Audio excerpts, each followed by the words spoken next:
Hello, and thank you for joining me. Open Mortgage is here to service your mortgage needs and to give you the freedom to make your own path to your new home. One of the most important steps in the mortgage process is the collection and analysis of your identifying and financial information. This allows loan originators to determine your purchase price limit as well as verify your identity. These are the items needed to process your loan: driver's license and social security card, previous 2 months bank statements, pay stubs for previous 2 pay periods, last 2 years W-2s and tax returns. Now, let's look at these individually. First, you're going to need to provide copies of your driver's license or photo ID and your social security card.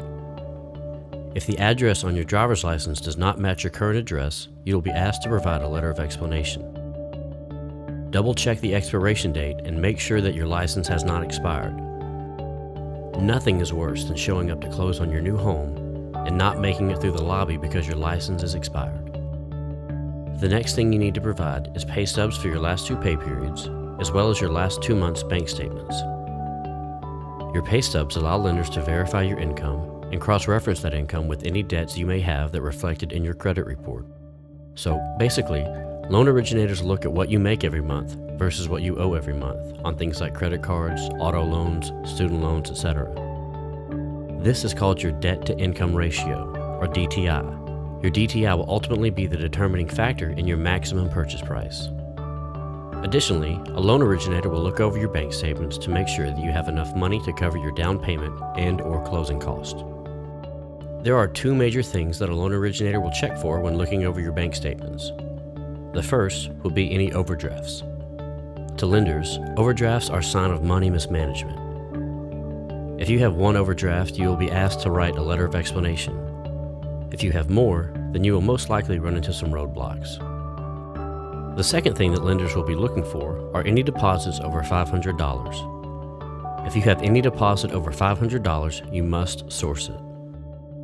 The last 2 items that you're going to need are your previous 2 years W-2s and tax returns.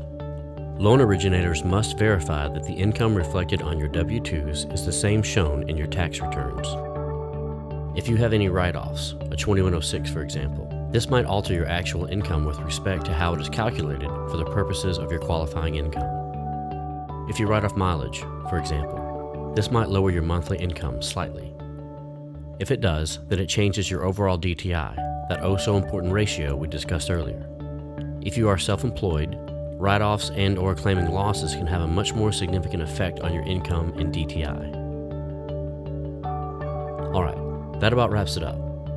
These are the essential items that every loan originator will need to process your loan. When providing your documents, remember to give every single page of your copies. If a printout is 12 pages long, give all 12 pages. If you don't, you will be getting a call somewhere down the line, I promise. Scan over your documents. Make sure they match the criteria we just discussed, and you'll be good to go.